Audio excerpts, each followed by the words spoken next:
The whole body has to work together to go the same way.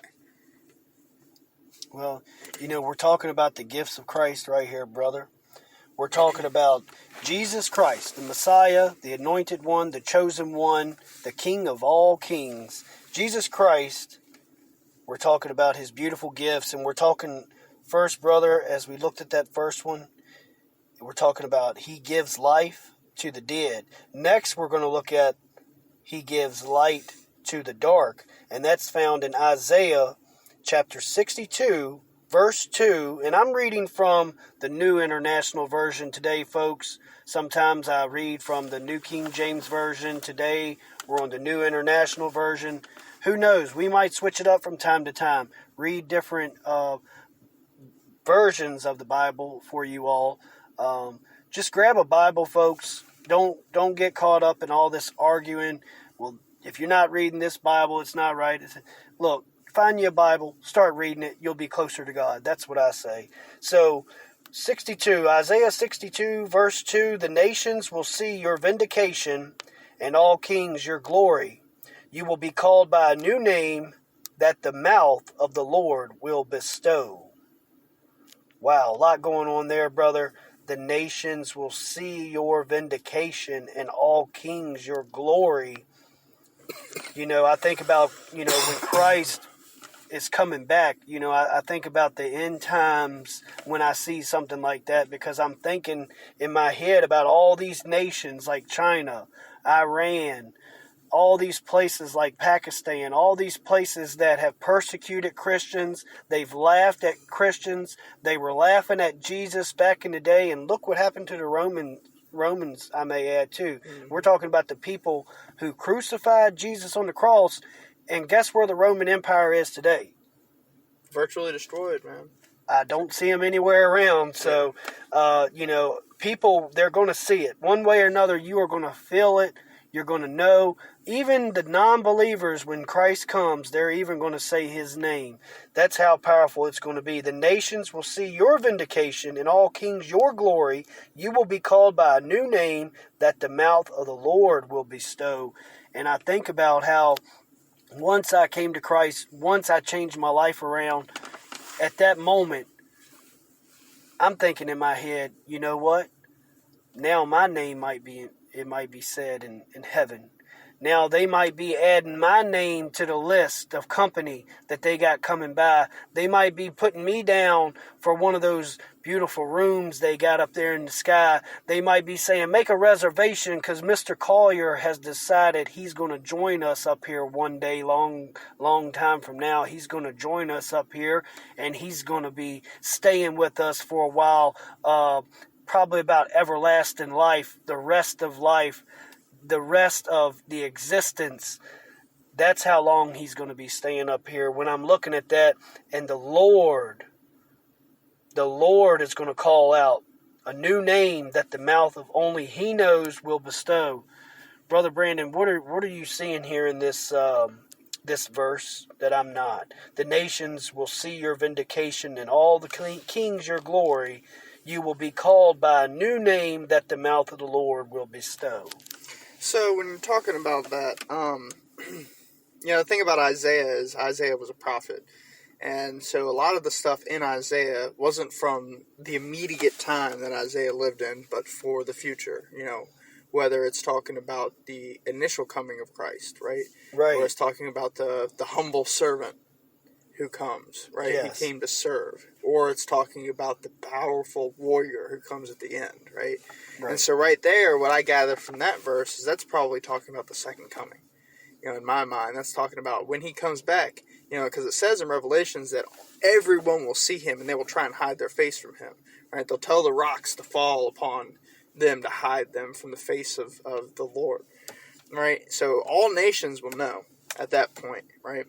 And the new name is interesting because you see some things like that in Revelations 2 where I believe it was the multitude were singing a new name, or maybe it was the 144,000, I believe, were singing a new song that only they knew, right? So there are things like that in the Bible where you'll see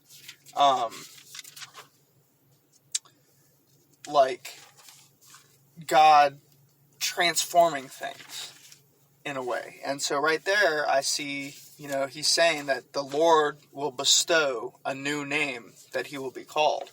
And you can also kind of see that when you look back into the disciples, right? When the disciples finally followed Jesus, he bestowed upon them new names, a lot of them. Yes, he did. Right? And that was showing a transformation of character, right? They became different people, right? And so you talk about Jesus when he came the first time, he came as that humble servant. Well, when he comes back the second time, he'll be coming back as a mighty warrior, right? He'll come back with the sword, right? So, I mean, this is only my speculation on that, but maybe that his new name is a personification of his character at that point, of his the way he's acting, the way he's behaving at that point, where he's coming back as a mighty ruler, right? A king, instead of, even though when he was here the first time he was the king, but a servant at that point, right? He comes back in his full glory, right? The gold armor, right? All the armies of heaven following him, right? Comes back as a crowned king instead of the servant prince when he came the first time. That's my take on it. Yeah, as you're looking at Isaiah there, you are looking at a time period before the coming of Christ, before the New Testament.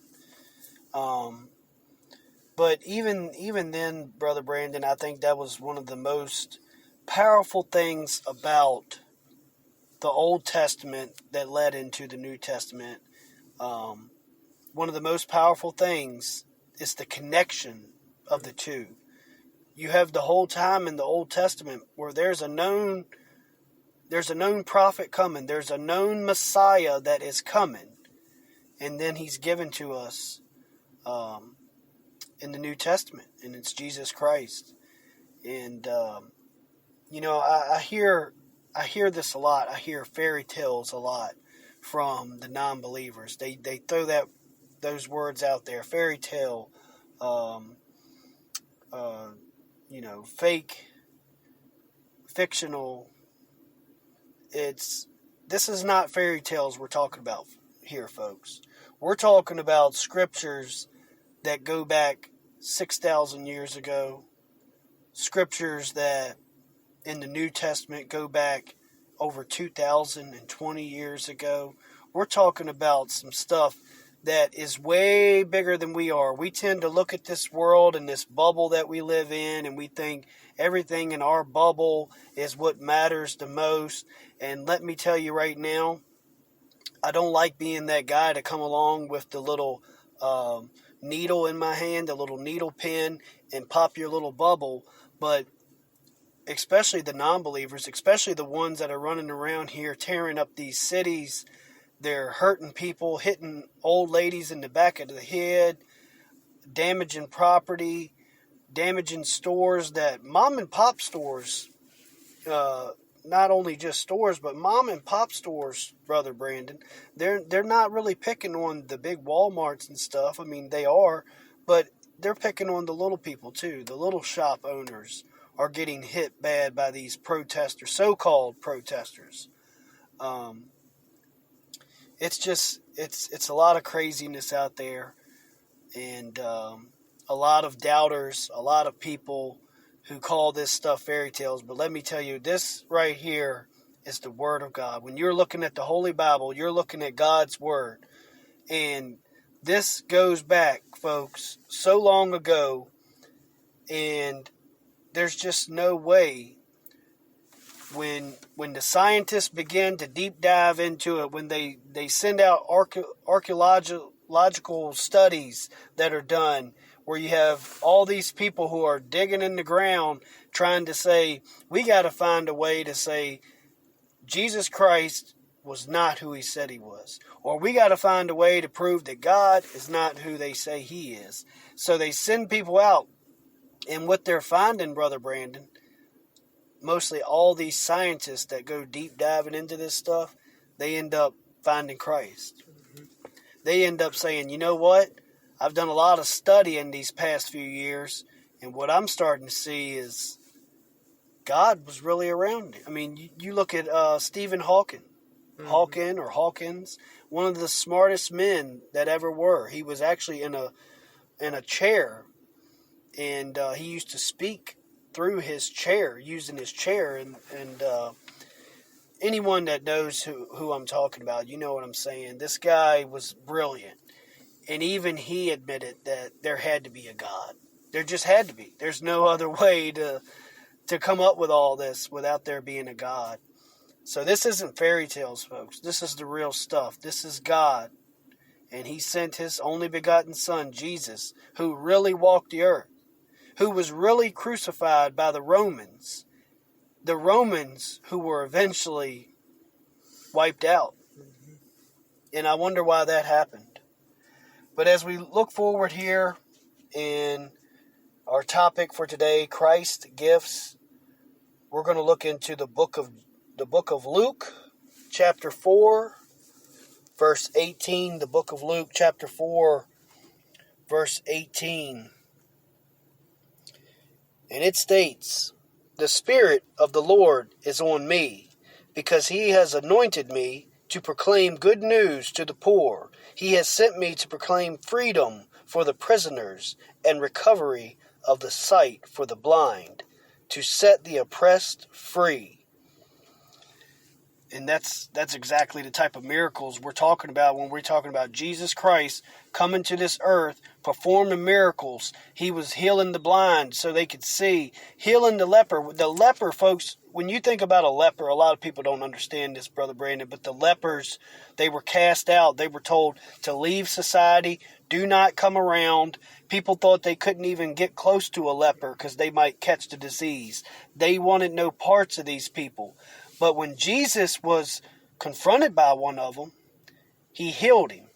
He didn't say, no, get away, you got leprosy, don't come around. He healed the man.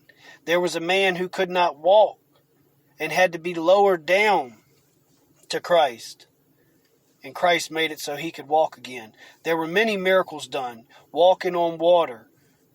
He even let Peter walk on the water. Peter was focused on Jesus. He could walk on the water. The moment he looked away, he fell into the water. We're talking about Christ, who brought many things to this earth and the miracles he performed. A lot of people don't understand this. You hear, well, he could perform a miracle. Yes, sit down and think about that. A miracle being performed. And I'm not talking about a fairy tale here, folks. I'm talking about in real life, Christ reaching his hands down, putting it in the dirt, and then rubbing it over a man's eyes so the man could see again. The man who had been blind could see again. The leper who was healed. All these wonderful achievements. Many tried to replicate and duplicate, and there was a lot of things that they could do back then. When you thought about, look at the Pharaoh times, when the Pharaoh had his magicians that were matching a lot of the things that God was doing. But then they got to the frogs, I believe it was. Once the frogs started raining down, the plague of frogs, they couldn't quite duplicate that. A lot can be done through magic. A lot can be done through sorcery. We're talking about evil magic. It's real stuff, folks. But that wasn't who Christ was. That wasn't Jesus. And even their magic that they could use, they still couldn't do some of the things that he was doing. We're talking about the power of God given to us from Jesus Christ himself. But some very powerful stuff here, Brother Brandon. We're thinking about Christ and the gifts that he brought to us and the wonderful things that he was able to achieve. The Spirit of the Lord is on me because he has anointed me to proclaim good news to the poor. He has sent me to proclaim the freedom for the prisoners and recovery of sight for the blind and to set the oppressed free.